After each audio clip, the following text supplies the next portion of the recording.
folks, I'm Sarah, and I'm a writer and a reader who loves to read and talk about books published by independent presses. And I am here today to talk about 3 books that I finished recently, each featuring a first-person narrator.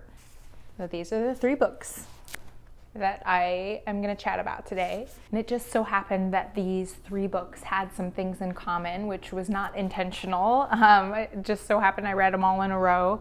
And one of the big things they had in common is that they each had first-person female narrators, and each of the narrators were rather young.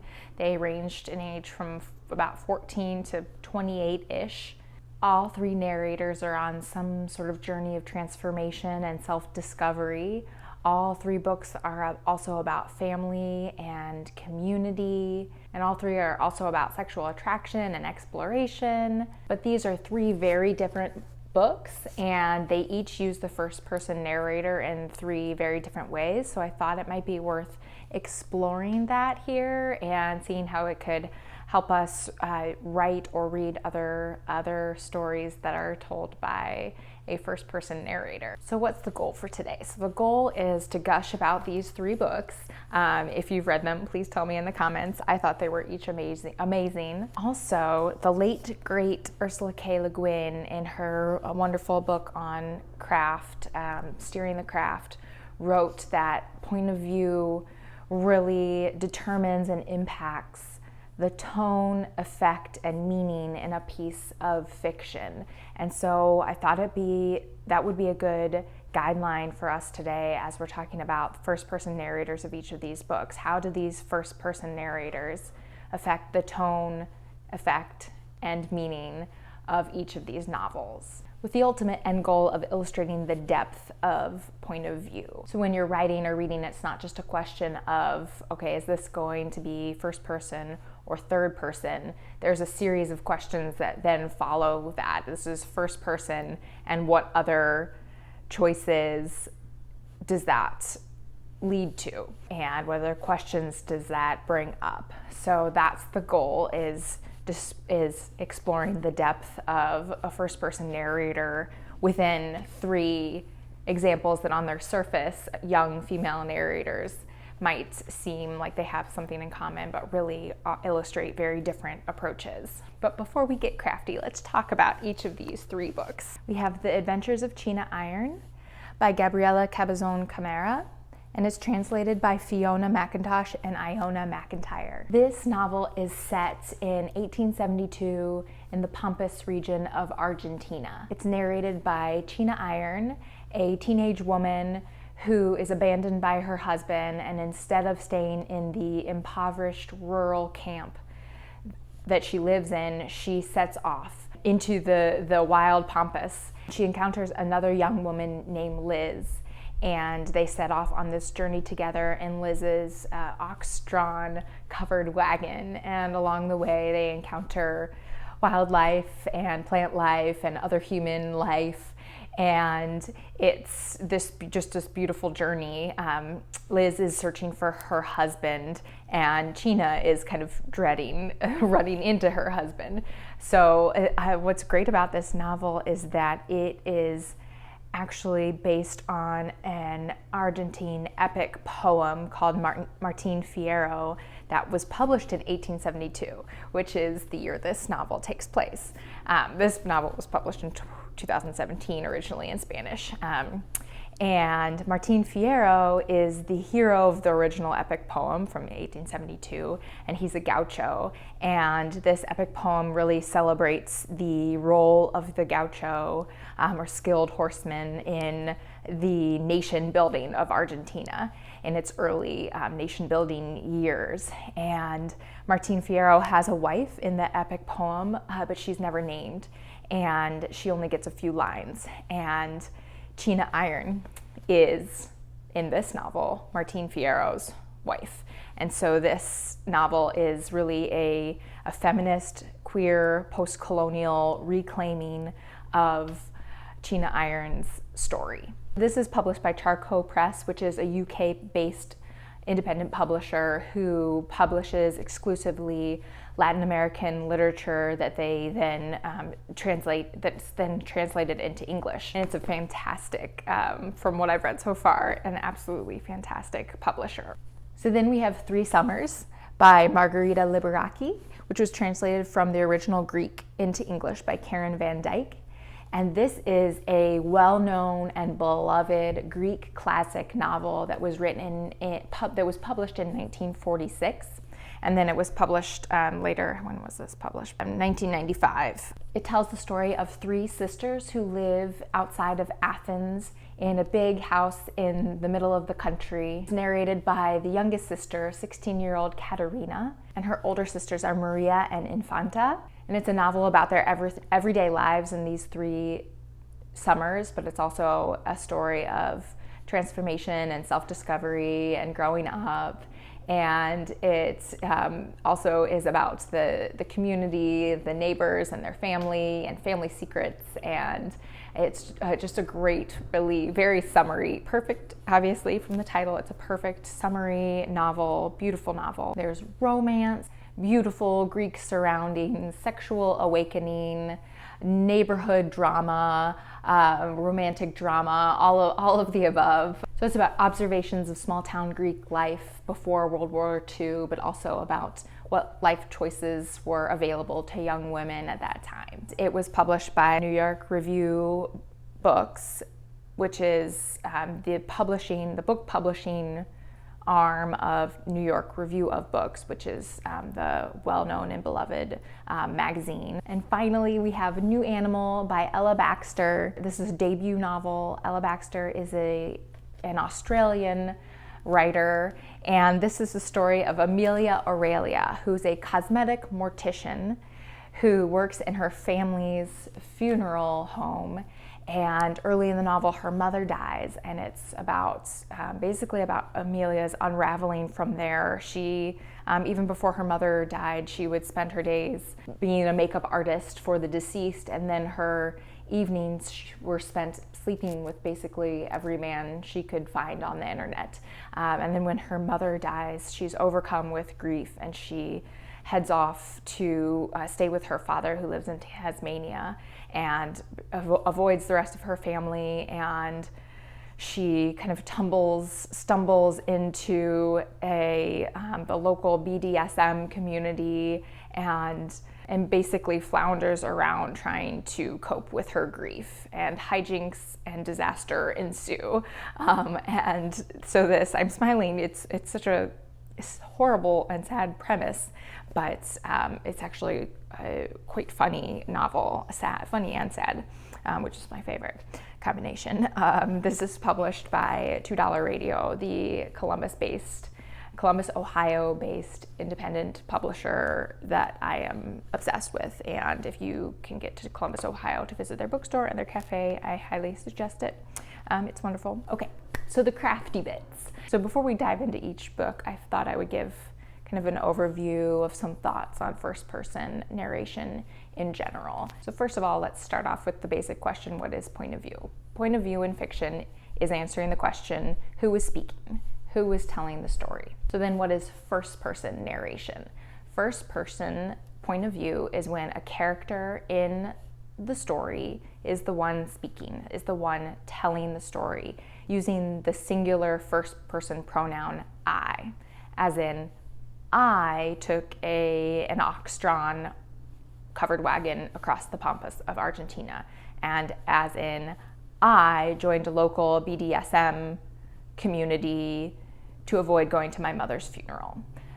So that's first-person point of view. Follow-up questions: where is the first-person narrator positioned within the story? So you can have a central first-person narrator, or you can have a peripheral first-person narrator. So central first-person narrator will be is the character that the story is about, the main, absolutely no question, main character of the story, telling their story.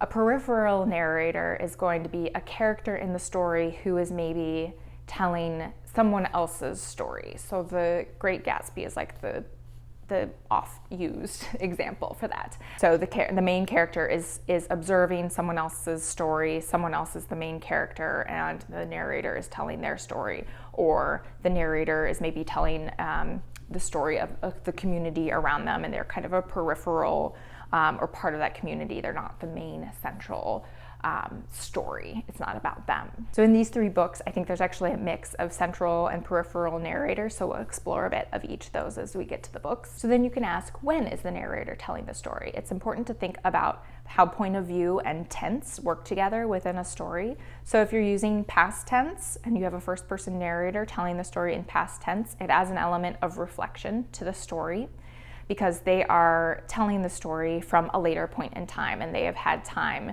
to reflect on whatever the action was, whatever happened in the story. They have had some distance from it in terms of time. If you tell a story in first person and use present tense, that story is happening in the moment, and it provides a bit more of a raw energy, because it's happening. You are reading the story as it's happening to the narrator. And again, there's a mix of this in these 3 novels, so we'll look at that a little bit more. Then you ask the question, who is the narrator speaking to? You have a person saying I, they're talking to somebody, or they're writing to somebody. Can there be an actual person that they're speaking to or writing to? Is it a testimonial? Are they letters? Is it a diary? Are they talking to themselves in a diary? Or are they, in front of a courtroom? Or are they in front of a lecture hall telling the story? Who are they speaking to? And it can be another character that they're speaking to. It can be kind of a presumed audience, like a lecture hall they're speaking to, or it could just be the reader. There's plenty of novels where there's a first-person narrator and you just assume that they're speaking to you, the reader. So then you ask yourself, what are the limitations of first-person narrator? And there are probably a bunch, but I kind of think of 2 main ones. First of all, and I don't know if this is really a limitation or just a characteristic of first-person narration, that presuming that your first-person narrator is a human with the normal human mental capabilities, they are only going to know what's going on within their own head, their own mind. They are not going to be able to tell you what is the thoughts of another character or the emotions of another character. They only know their own thoughts and their own emotions if they are a normal human with normal capabilities, and there's no other funny business going on. So that's an important thing to think about, so you're not accidentally slipping. If you're writing in first person narration, you're not accidentally slipping into another person's mind or presuming emotions that your narrator wouldn't actually have access to for another person. So that's like a limitation, but it's really just, I think, just a characteristic of first person narration to think about as you're writing. And then another kind of limitation or risk maybe would be, I feel you read interviews with authors, especially if they've written something that's in first person, and there's this tendency to kind of conflate the narrator, the fictional narrator, with the author.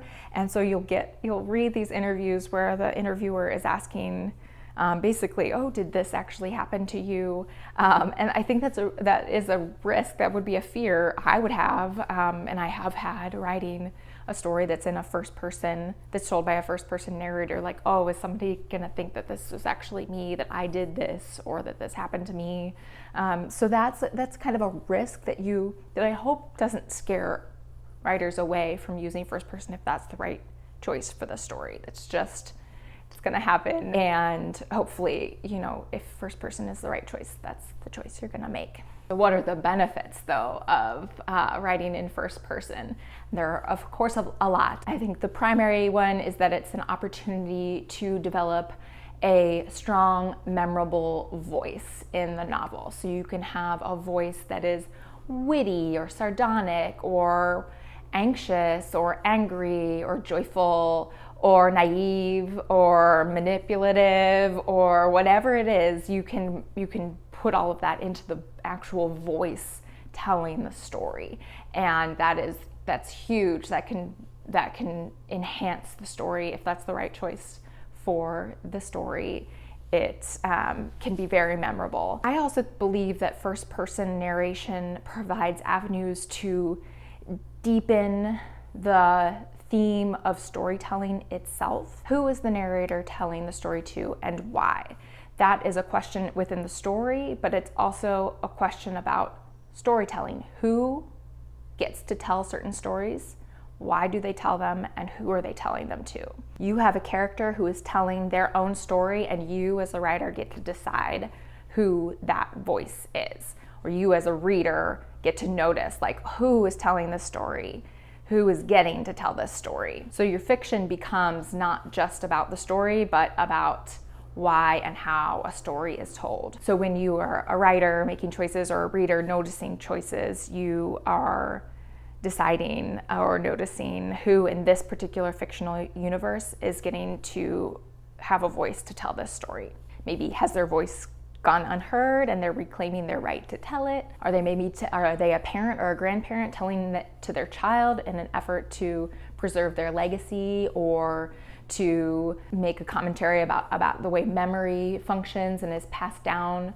That's another way to think about storytelling, is preserving memories. Are they falsely accused and trying to set the record straight?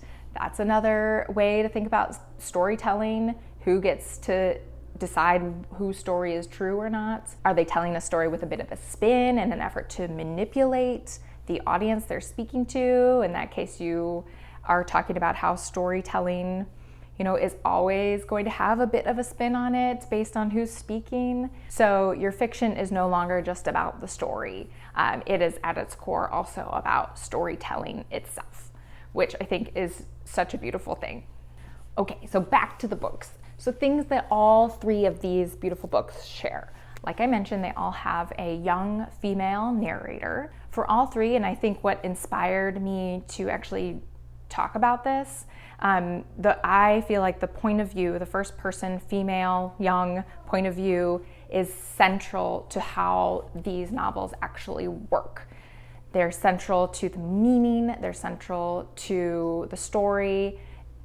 Everything is kind of about, everything kind of comes together because of these first-person narrators. And that, of course, made me want to dig in and to see why. Okay, why is that? How does this function? How is this working here? How can I replicate it myself, or is it just a magical coincidence? In all three of these books, I believe the narrator is speaking generally to the reader. There's no specific person or audience that they're speaking to that's built into the universe of the novel.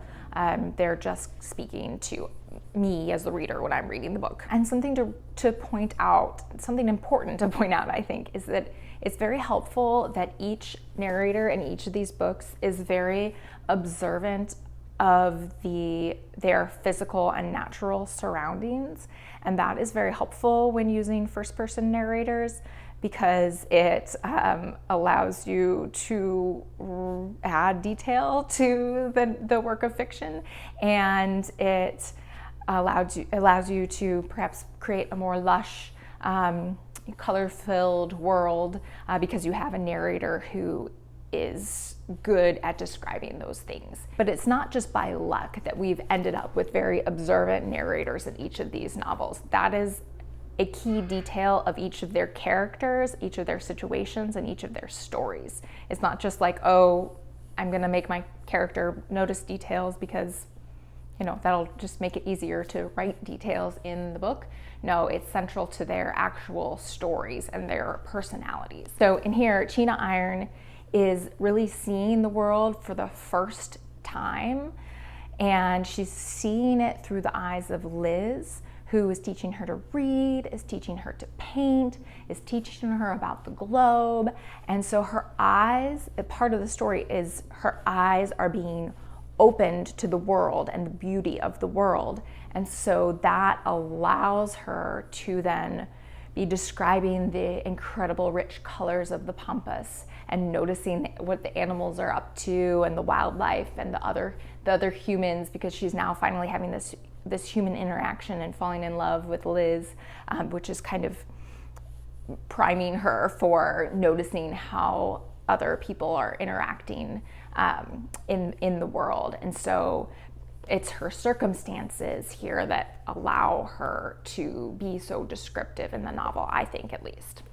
Katerina wants, the narrator in Three Summers, she wants to be a writer. So it is part of her gift and her ambition to describe the world around her, because that's what she wants to do with her life. So it makes sense that she is describing the people of her community with such detail. It makes sense that she's describing the animals and the beautiful countryside with such beautiful, beautiful language, because that is her goal in life, is to be a writer. So that all comes together and makes perfect sense. So Amelia is a cosmetic mortician. She deals with death every single day. And so when she goes out into the world, she is noticing the life around her, and it's almost like her antennae are up because she's so acutely aware of the difference between life and death. And so she is just noticing all of these beautiful details of the world around her and the life around her. And so that also seems to make sense, that we get these descriptions of the world and of nature from Amelia in particular. So then finally, the last thing that I'll say that all three have in common is they all have a major shift in point of view at some point in each novel. And I'll get into that more as we go deeper into each novel, but that is a significant thing to note as we're going into it, that they have a shift in point of view, which is interesting. Okay, so let's talk about how point of view is functioning in The Adventures of China Iron.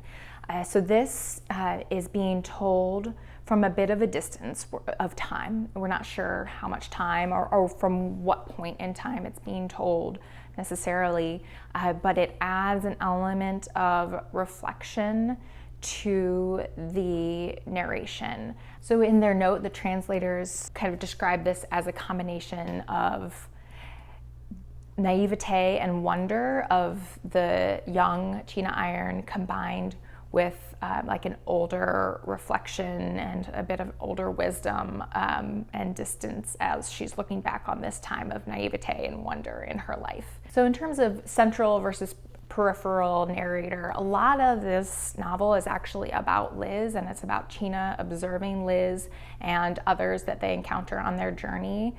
So you could say that China is kind of a little bit on the periphery, but really her transformation and her journey is what is central to the novel. So I feel like it's a little bit of a combination of China being central, but also kind of stepping back and being on the periphery in a lot of the scenes in the novel, because she's watching what's going on and watching Liz interact with others. So going back to Ursula Le Guin's comment on how point of view impacts the tone, effect, and meaning of a novel. So talking about tone, China's voice gives us awe, gives us joy, gives us naive wonder, as I said, at what she's discovering in the world around her. It's lush, it's celebratory, it's also brutal. There's a youthful energy to it, vivid, eager, curious. That's the tone that China's voice gives us. And the effect of that is really a feeling of discovery. We're discovering this wide, wide world right alongside of China.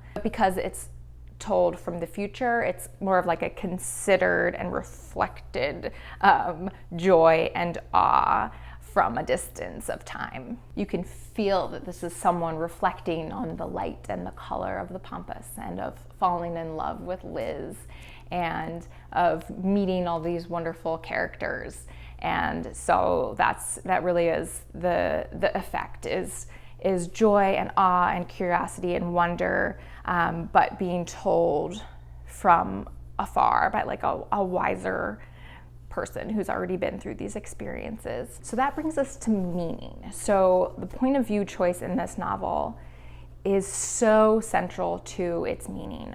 Why is this story being told by this narrator? Well, the author is reclaiming the voice of China Iron, who appears in the epic poem of Martin Fierro, but is never named and is only given 2 lines.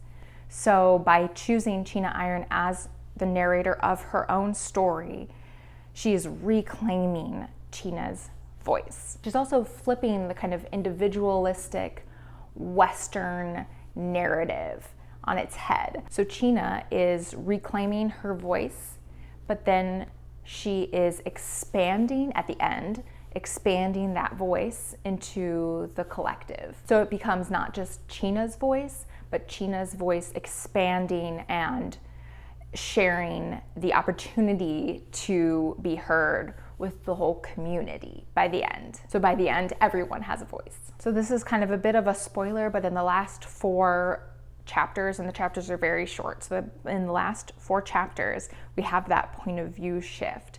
So it shifts from I, China Iron, I'm telling the story, to we are telling the story. So the typical Western centering of the I is then expanded into we, the community, we, the collective, are telling the rest of the story.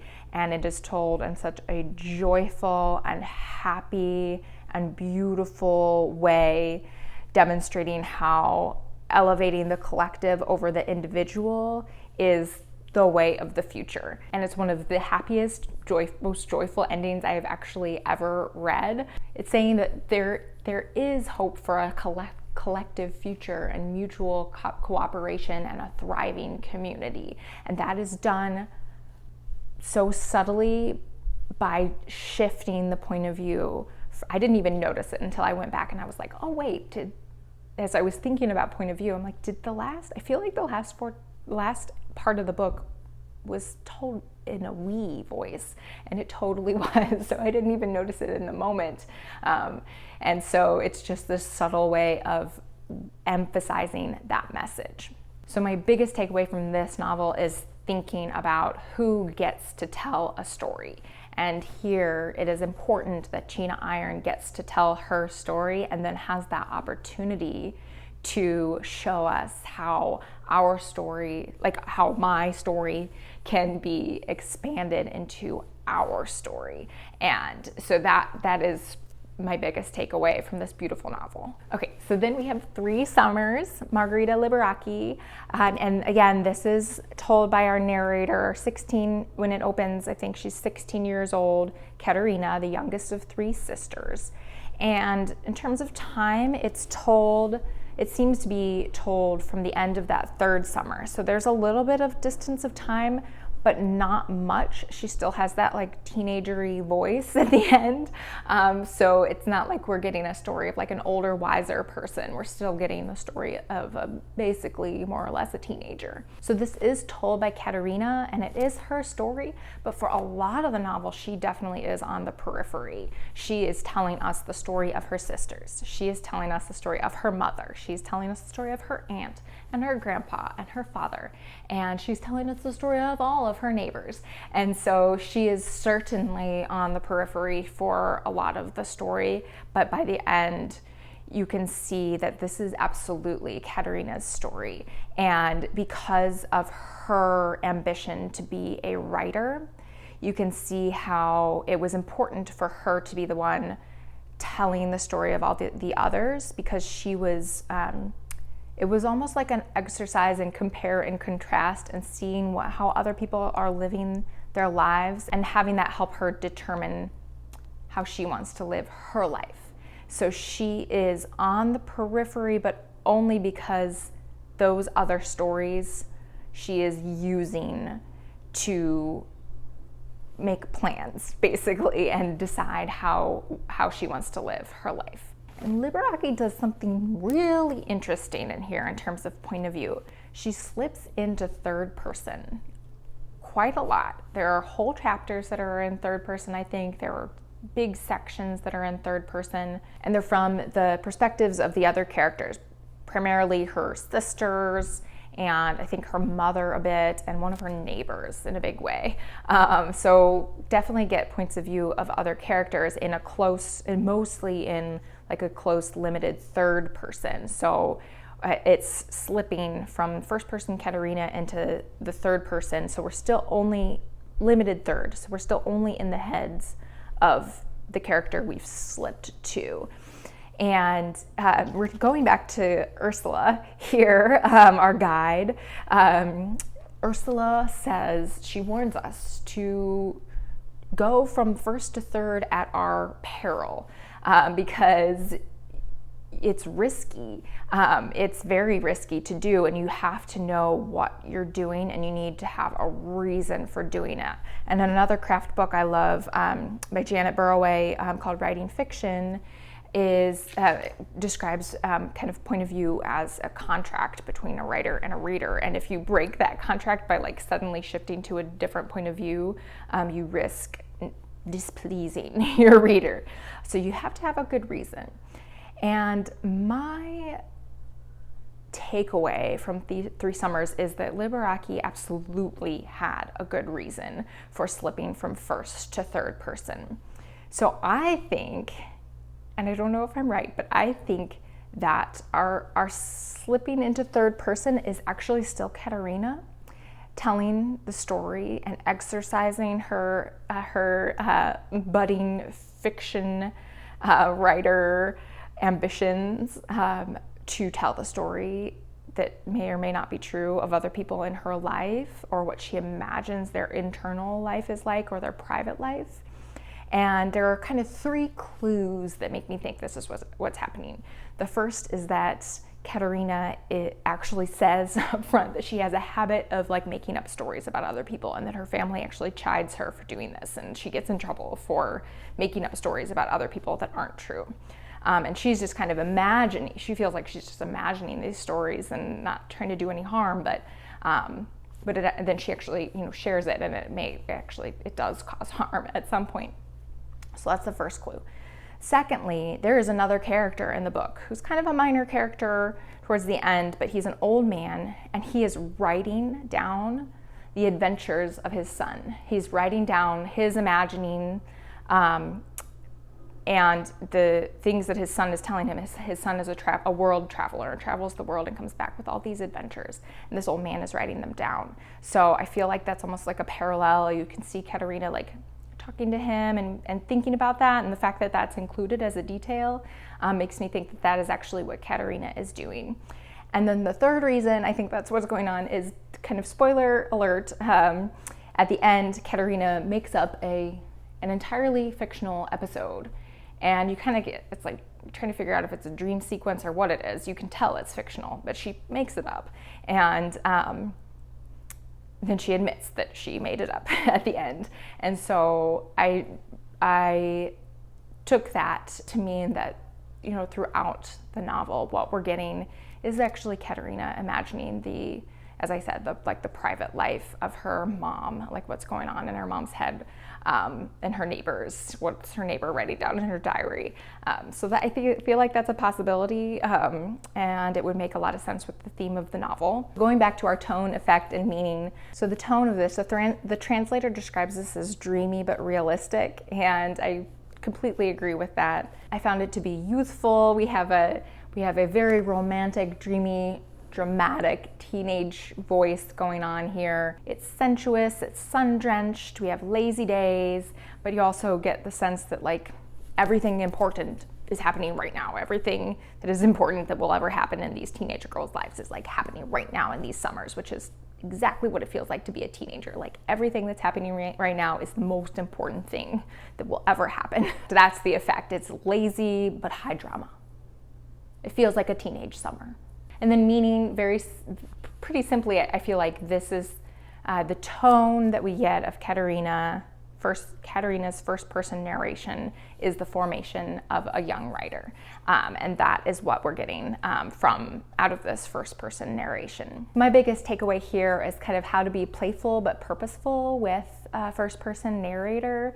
So, and what I mean by that is the choice that I am thinking is happening here of using Katerina's first-person narration, but then how do you get the stories of all the other and the internal feelings and lives of all these other wonderful, beautiful characters?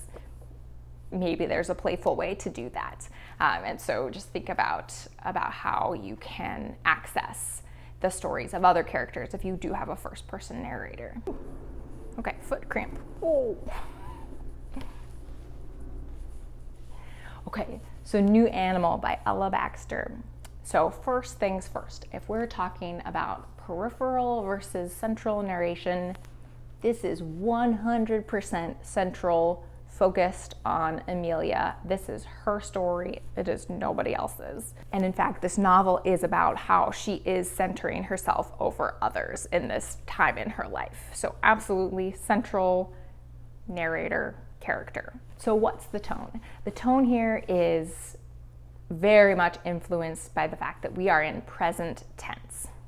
And that, I feel like, was a very purposeful choice by Ella Baxter.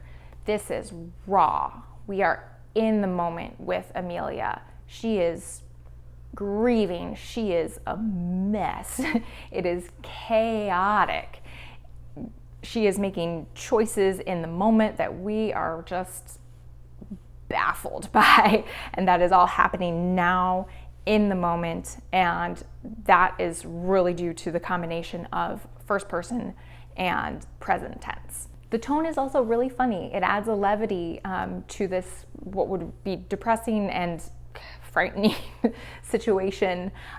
So I think the first person voice here, Amelia in particular, is funny. It adds a lightness to this book. So what's the effect of this particular first person narrator? This particular voice is very important here, and the direct observations that we get from Amelia are also extremely important to the overall effect of this novel. And there are two main reasons for that in my mind.